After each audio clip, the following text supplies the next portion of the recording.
the first thing we do with fat grafting is we inject what's called tumescent anesthesia into the area that we're harvesting the fat, be it the abdomen or thighs. The tumescent anesthesia has some numbing and also epinephrine, which helps control any bleeding. Once that works for a little bit, what we'll do is use a small, tiny little, what we call a stab incision, to introduce the harvesting cannula. And we use a manual liposuction technique. So instead of using active motorized suction, we actually use a syringe with its plunger in a manual way to harvest the fat.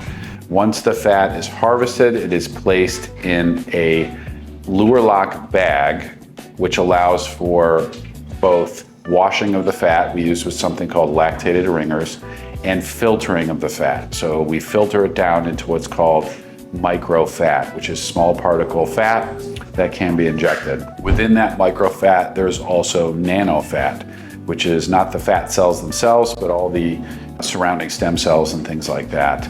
And we basically, in most cases, will use a combination of the two, unless we are specifically targeting things like skin quality around the mouth. Once that goes through the filter, it's placed in individual syringes, and we use a small introducing cannula or injection cannula to inject it into the areas.